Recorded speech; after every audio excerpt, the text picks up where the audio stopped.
करीब 28 दिसंबर से शुरू हुआ और 15 दिन हो चुके हैं। पहली बार ऐसा है जब इजराइल से नहीं, अमेरिका से नहीं, बल्कि ईरान से ही ईरान के लोग नाराज़ हैं और गुस्से में हैं। और वहाँ के supreme leader ayatollah Ali Khamenei और उनकी सरकार, उनकी हुकूमत के ख़िलाफ़ ईरान की आवाम सड़कों पर है।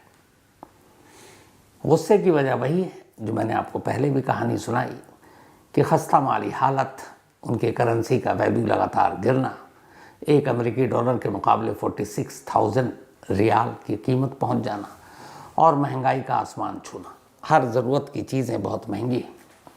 और इसमें कुछ जो आखिरी राजा थे ईरान के, मोहम्मद रज़ा पहलवी, उनके बेटे, जो अमेरिका में अपनी ज़िंदगी काट रहे हैं पिछले 47 सालों से, वो भी हवा दे रहे हैं और ईरान की जनता को लगातार इस बात की कोशिश कर रहे हैं मैसेज के ज़रिए कि आप सड़कों पर आओ और वापस जो शाही हुकूमत हुआ करती थी 89 तक, वो वापस लौटे।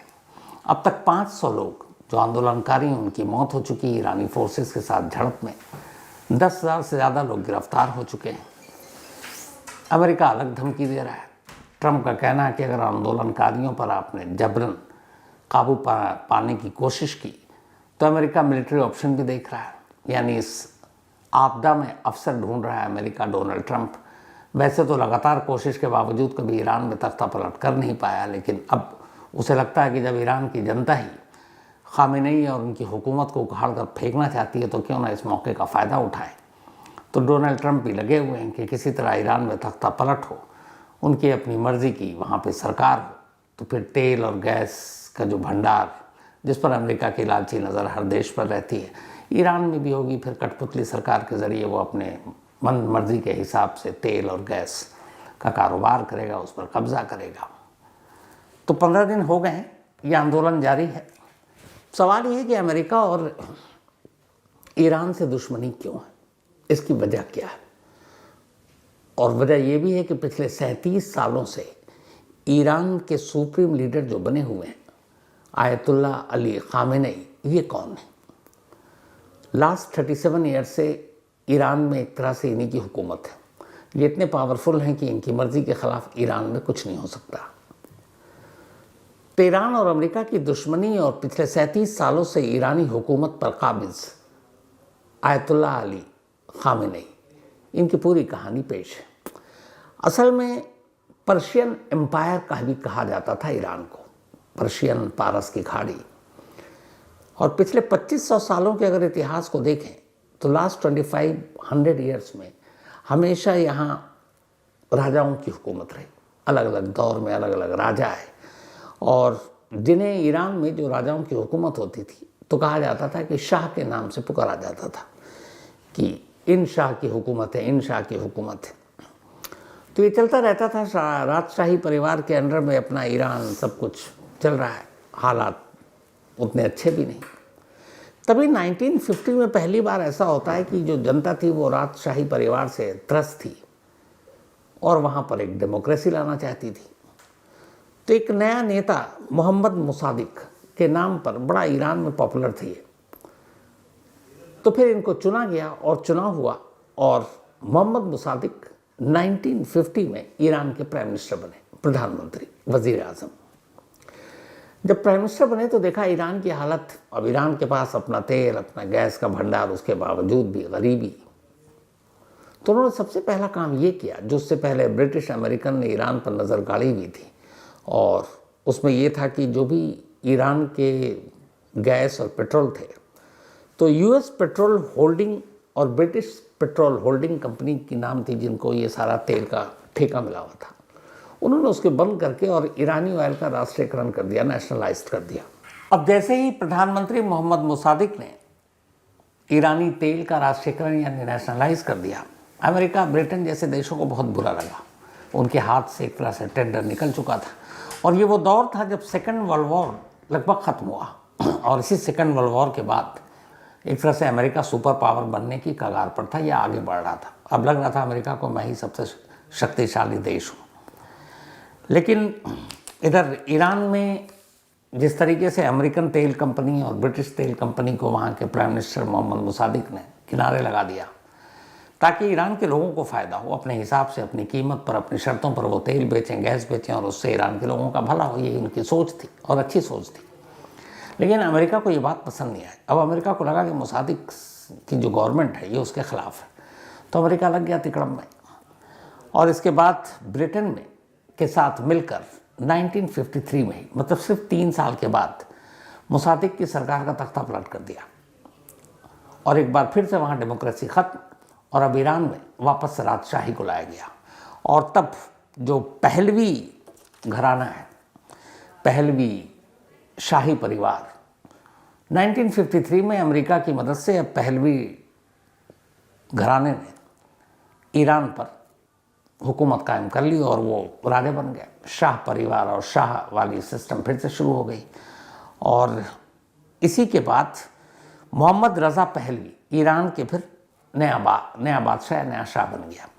अब जैसे ही 1953 में पहलवी ने ईरान की बागडोर संभाली, ईरान का पूरा एकदम हुलिया ही बदलने लगा। उधर अमेरिका था, उधर यूरोप, इन सब के साथ मिलकर, और पहलवी बड़े खुले मिजाज का शख्स, और देखा कि अब अमेरिका की भी पीठ पे हाथ है, तो उसके बाद उसने ईरान में अब एक नया कल्चर लाना शुरू किया। हालांकि कहते हैं कि उस वक्त मोहम्मद रज़ा पहलवी ने बहुत सारे अच्छे काम भी किए ईरान में। उसने ये किया कि यूरोप और अमेरिका के लिए बाज़ार खोला, एजुकेशन की तरफ ध्यान दिया, ऐसी बहुत सारी चीज़ें थी। लेकिन जो ईरान के बहुत सारे कट्टरपंथी लोग थे, उन्हें कुछ चीज़ें नापसंद थी। हालांकि एक उसमें ये भी कहा जाता है कि रज़ा पहलवी जो है वो ख़ुद अय्याश किस्म का शख्स था, तो उसकी बहुत सारी अय्याशियाँ, उसकी रंगीनियाँ, और फिर वो जो कुछ करता था, ईरान में तब तक हालात ठीक नहीं थे, तो लोग भी गुस्से में थे कि एक तरफ भुखमरी के कगार पर हैं, इधर हमारा जो राजा है वो ऐश कर रहा है, फिजूल खर्ची कर रहा है। धीरे धीरे लेकिन ये हुकूमत चलती रही, क्योंकि अमेरिका का सर पे हाथ था और अमेरिका, ब्रिटेन, यूरोप और जी भर के लूटा। मतलब मोहम्मद रज़ा पहलवी को एक तरह से पनाह दिया और बदले में ईरानी तेल, गैस, जो जैसे मर्जी ये अमेरिका अपना चलाता रहा। धीरे धीरे 53 से वक्त बीता, दौर बीता। अब ईरान के लोग थोड़े परेशान हो गए इस शाह परिवार से। उन्हें लगा कि ये सिर्फ अपने बारे में, अपने परिवार के बारे में सोच रहे, ईरान की जनता के बारे में कुछ कर नहीं रहे। धीरे धीरे लोगों के अंदर का गुस्सा फूटा और फिर तभी एक शख्स पूरे ईरान की राजनीति में एक चेहरा उभरता है, और वो नाम था आयतुल्ला रुहुल्ला खुमैनी का। ईरान के एक धार्मिक रिलीजियस लीडर जिन्होंने रज़ा पहलवी की सरकार के ख़िलाफ़, इस शाही परिवार या शाही हुकूमत के ख़िलाफ़ एक बिगुल बजा दिया। और तब एक बड़ी तादाद में स्टूडेंट सड़कों पर निकल आए और खुमैनी को ज़बरदस्त जन समर्थन मिला, लोगों का सपोर्ट मिला। धीरे धीरे यह आंदोलन बढ़ता गया। फिर ये हुआ कि खुमैनी को गिरफ्तार कर लिया गया, आयतुल्ला खुमैनी को जेल भेजा गया। 14 महीने तक जब जेल में रहे आयतुल्ला खुमैनी, तो उसके बाद उनके सामने एक शर्त रखी सैयद रज़ा पहलवी ने, क्या तो पूरी ज़िंदगी जेल में आपको रखेंगे, या फिर 2 ऑप्शन है। एक ये कि आप माफ़ी मांगे शाही परिवार से, रज़ा पहलवी से, और दूसरा ये कि आप ईरान छोड़ दें। तो आयतुल्ला खुमैनी ने दूसरा रास्ता चुना। उन्होंने कहा माफ़ी तो नहीं मांगूंगा, मैं ईरान छोड़ दूंगा। इसके बाद उन्होंने ईरान छोड़ा, फिर अलग अलग देशों से होते हुए लास्ट में वो फ्रांस पहुँचे, और फिर फ्रांस में ही रहकर अब उन्होंने वहाँ से आंदोलन की कमान संभाल ली। हालांकि वो इससे पहले, फ्रांस जाने से पहले तुर्की भी गए, इसके अलावा इराक भी गए, फिर फ्रांस, और फ्रांस से अब वो एक अपनी क्रांति चला रहे हैं। ऑडियो विजुअल के ज़रिए, पॉम्फलेट के ज़रिए उनके जो समर्थक हैं ईरान में, वो सब कुछ कर रहे हैं सैयद रज़ा पहलवी के को लेकर। और धीरे धीरे ये आग बढ़ती जा रही। आखिरकार 1979 आता है, और 1979 में स्टूडेंट्स मूवमेंट खुमैनी की अगुवाई में वहाँ की ईरान की जनता अपने शाह की अय्याशियों, फिजूल खर्चियों से इतनी तंग हो गई थी कि उसके बाद फिर ऑफ़र, मतलब अब रज़ा पहलवी के पास था कि तुम ईरान छोड़ो, जान बचाओ। अब उधर अमेरिका को फिर लगा कि अगर रज़ा पहलवी की सरकार चली गई, शाह हुकूमत ख़त्म, तो उसके लिए मुश्किल हो जाएगा। असल में उसकी वजह ये थी कि ईरान भौगोलिक अगर आप स्थिति में भी देखें तो पश्चिम एशिया में पूरे ईरान एक बहुत अहम देश है, और इसको समझने के लिए एक मैप के ज़रिए मैं आपको ये बताता हूँ क्यों है। असल में ईरान की जो सरहद है आसपास करीब आधा दर्जन देशों के साथ लगती है। महासागर और खाड़ियों के मामले में भी ये किसी भी देश से कहीं ज़्यादा बेहतर हालात में है। नॉर्थ में इसके तुर्कमेनिस्तान, इसके अलावा कैस्पियन सागर, अज़रबैजान, पश्चिम में तुर्की, इराक और ईस्ट में पाकिस्तान और अफ़गानिस्तान, जबकि साउथ में यानी दक्षिण में फ़ारस की खाड़ी और ओमान की खाड़ी लगती है। और इन दोनों खाड़ियों की, फ़ारस की और ओमान की खाड़ी को जो जोड़ता है वो एक वाटर चैनल जिसका नाम है, आप लोगों ने सुना होगा, स्ट्रेट ऑफ हार्मोज। ये बड़ा अहम है। इसी स्ट्रेट ऑफ हार्मोज को अगर आप गौर से देखिएगा नक्शे में, तो ये वो जगह है जो मौजूदा हालात में अमेरिका और ईरान की एक तरह से जंग का मैदान है, पहले भी था और अभी भी है। अब उसकी वजह क्या है? उसकी वजह ये है कि ये जो इलाका है फ़ारस और ओमान की खाड़ी को जोड़ने वाला, इसके आप समंदर की चौड़ाई को देखेंगे तो सिर्फ 55 किलोमीटर है, और इसी 55 किलोमीटर के रास्ते से दुनिया के 20% तेल का सप्लाई किया जाता है। इसलिए इस पूरे इलाके में अब चूँकि ये 55 किलोमीटर की जो चौड़ाई वाला इलाका है ये पूरा ईरान के कब्जे में है। तो ईरान से पंगा लेने का मतलब ये है कि जो देश दूसरे देशों के तेल पर डिपेंडेंट है वो क्या करेंगे, क्योंकि 20% तेल इसी रास्ते से गुजरता है, ईरान उस पर रोक लगा देगा। तो इसीलिए ज़्यादातर जो गैस और तेल की चीज़ों पर एक तरह से कब्ज़ा इस रास्ते की वजह से वो ईरान के पास है, और अमेरिका के लिए ख़तरा रहता है। तो वो चाहता है कि ईरान में ऐसी सरकार हो जो अमेरिका के इशारे पर नाचे, और उसके ज़रिए ये तेल और बाकी चीज़ें सब अपना कब्ज़े में ले। तो उधर अब सैयद रज़ा, जो मोहम्मद रज़ा पहलवी हैं, उसकी हुकूमत की अब नींवें हिल चुकी हैं, स्टूडेंट्स सड़कों पर आ गए हैं, खुमैनी उनके लीडर हैं। और आखिरकार 1 फरवरी 1979 को ये होता है कि अब पहलवी के बस दिन लद गए। तब लंबे अरसे के बाद आयतुल्लाह रूहुल्लाह खुमैनी फ्रांस से एक प्लेन से तेहरान पहुंचते हैं, और जिस दिन तेहरान में उनका प्लेन लैंड करता है, तेहरान की सड़कों पर लोगों का हुजूम था। 1 फरवरी 1979 को लैंड करते हैं, और उसकी वजह यह है कि इससे ठीक 15 दिन पहले यानी कि 16 जनवरी 1979 को इलाज के नाम पर मोहम्मद रज़ा पहलवी तेहरान छोड़ देता। उसे पता है कि अब यहाँ पे जान को ख़तरा है, और इलाज के नाम पर वो अमेरिका पहुँच जाता है, फिर कभी लौट कर नहीं आता। तो उसके जाने के 15 दिन के बाद आयतुल्लाह खुमैनी 1 फरवरी 1979 को तेहरान पहुँचते हैं। अब तेहरान आने के बाद ये था कि क्या शाह पहलवी का तो खात्मा हो गया। उसके बाद फिर धीरे धीरे हुकूमत की बातें होती हैं, फिर नए सरकार का गठन होता है, और आयतुल्लाह रूहुल्लाह खुमैनी पहले ईरान के सुप्रीम लीडर बनते हैं, जिनके हाथों में एक तरह से ईरान की हुकूमत थी। और ये सिलसिला चलता रहता है। लेकिन 10 साल के बाद 1979 को आयतुल्लाह रूहुल्लाह खुमैनी वहाँ पहुँचे। 10 साल के बाद 1989 में आयतुल्लाह खुमैनी की मौत हो जाती है, और इसके बाद एक नए लीडर का चुनाव होता है ईरान के सुप्रीम लीडर के तौर पर, दूसरे सुप्रीम लीडर के तौर पर, और वो थे आयतुल्लाह अली खामेनी, जो अभी इस वक्त करंट है।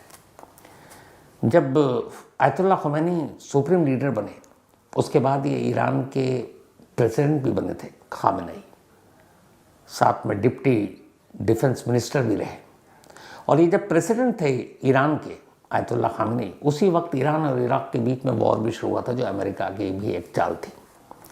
तो खैर 1989 में आयतुल्लाह खुमैनी के बाद खामेनी ने ईरान के सुप्रीम लीडर की गद्दी संभाली। हालांकि जब इनको बनाया गया तो उस वक्त बड़ा एक मुश्किल आ गया था ये कि ईरान में एक संविधान, कॉन्स्टिट्यूशन ये कह रहा था कि जो भी सुप्रीम लीडर होगा ईरान का, उसको आयतुल्लाह की उपाधि उसके पास ज़रूर होनी चाहिए। आयतुल्लाह की उपाधि वहाँ की जो दीनी तालीम है उसके हिसाब से दी जाती है। लेकिन जब आयतुल्लाह अली खामेनी को सुप्रीम लीडर चुना गया, तब उनके पास आयतुल्लाह की उपाधि ही नहीं थी। तो बहुत सारे लोगों ने कहा जब आयतुल्ला ये है नहीं तो फिर इन्हें कैसे सुप्रीम लीडर बनाया जा सकता है। और फिर उनकी बहुत सारी चीज़ें थी। वो अपने वक्त में जवानी में सिगरेट सिगार पिया करते थे, जो एक मौलवी के लिए अजीब सी चीज़ मानी जाती थी। लंबे बाल रखते थे, कई बार जूते पहनते थे। तो ये सारी चीज़ें थी। और फिर आयतुल्ला की उपाधि ना होना, लेकिन फिर ईरान के संविधान को बदल दिया गया और इन्हें नाम दिया गया आयतुल्ला, और सिर्फ इसलिए कि ताकि सुप्रीम लीडर ये बन सकें। फिर आयतुल्ला के नाम के साथ अली खामनेई 1989 में ईरान के सुप्रीम लीडर बने और पिछले 37 सालों से वो ईरान के सुप्रीम लीडर हैं। हालांकि कहते हैं कि उनके दौर में बहुत सारे बाद में धीरे धीरे आक्रोश भी हुआ, वहाँ की महंगाई, बेरोज़गारी, फिर कई जंग, ईरान इराक जंग की वजह से वैसे ही बहुत सारी आर्थिक हालत और ख़स्ता हो चुकी थी। लेकिन बहुत सारे ऐसे विरोध प्रदर्शन को ये इल्ज़ाम लगता है कि अपनी सरकार के ज़रिए उन्होंने कुचल दिया था। आखिरी बार जो विरोध प्रदर्शन था वो 2022 में, वो एक हिजाब को लेकर, जिसमें बहुत सारे लोग मारे गए थे, कुचल दिया गया था। और अब लेकिन अगर 79 की बात की करें, जिस तरीके से 1979 में जो कुछ हुआ था, पहली बार लास्ट 47 ईयर में, 47 सालों में ऐसा हो रहा है कि ईरान की आवाम, ईरान की जनता सड़क पर है। और सड़क पर है किसी और देश के लिए नहीं, किसी और देश के, अमेरिका इजराइल के ख़िलाफ़ नहीं, बल्कि अपनी ही हुकूमत, अपने ही सुप्रीम लीडर के ख़िलाफ़। अलग अलग तमाम ऐसी तस्वीरें आ रही हैं। ईरान के 100 से ज़्यादा शहरों में इस वक्त प्रोटेस्ट चल रहा है और एक ही मांग है कि आयतुल्ला खामेनी और उनकी सरकार, वहाँ के जो प्रेसिडेंट है, बाकी हैं, ये सब विदाई लें और एक नई हुकूमत, एक नई शुरुआत हो ईरान में। अब अमेरिका में बैठे उसी मोहम्मद रज़ा पहलवी के जो बेटे हैं, रज़ा पहलवी, वो भी इस आंदोलन को हवा दे रहे हैं, लोगों से कह रहे हैं आप सड़कों पर आओ। बहुत सारे लोग उनके पक्ष में नारे भी लगा रहे हैं। तो एक बात ये भी हो रही कि क्या 1979 में जिस राजशाही का खात्मा किया था आयतुल्ला खुमैनी ने, वापस वो राजशाही रज़ा पहलवी के रूप में फिर से आना है, फिर से आएगी, तभी तो पता नहीं। लेकिन सबसे इस वक्त ज़्यादा जो इस पूरे हालात का फ़ायदा उठा रहा है वो है अमेरिका। ट्रम्प साहब लगातार कह रहे हैं कि हम मिलिट्री से लेकर बाकी ऑप्शन का भी सामने रखे हुए हैं। और अगर आंदोलनकारियों पर उन्होंने यही ढाल बनाया कि अगर ईरान में जारी धरना प्रदर्शन, विरोध प्रदर्शन, आंदोलन में ईरानी हुकूमत ताकत का इस्तेमाल करती है तो फिर ईरान पे हमला भी कर सकती है। यानी कि ट्रंप ईरान में तख्ता पलट की पूरी प्लानिंग किए हुए हैं। अब देखना यह कि ईरानी हुकूमत इस आंदोलन को किस तरीके से हैंडल करती है, कितनी जल्दी करती है। नहीं हुआ तो जो इजराइल और अमेरिका के बीच में जंग के दौरान जो आयतुल्ला खामेनी और उनकी सरकार और जनता एक हुई थी, वो शायद अब न रह पाए, क्योंकि हर गुजरते दिन के साथ ये आंदोलन और तीखा होता जा रहा है और इसमें बहुत सारे बेगुनाहों की जान जा रही है, बहुत सारे लोगों की, अब तक 500 से ज़्यादा लोगों की मौत हो चुकी है। हालांकि ईरान में कोई वहाँ से अंदर से जो खबरें हैं वो सही बाहर नहीं आ रही, क्योंकि वहाँ पे मीडिया पे पूरा कंट्रोल रहता है। लेकिन कुछ छन कर जो खबर आई उसमें यह कि अब तक 500, हालांकि ये भी कहा जा रहा है कि मरने वालों का आंकड़ा 500 से भी कहीं ज़्यादा हो सकता है। तो अब आयतुल्ला अली खामेनी और उनकी हुकूमत, उनके प्रेसिडेंट कैसे इस मुश्किल हालात से निपटते हैं, आने वाले कुछ दिनों में पता चल जाएगा। और क्या अमेरिका इसका फ़ायदा उठाने की कोशिश करेगा, ये भी हम सबके सामने होगा। तो ये थी आज की कहानी।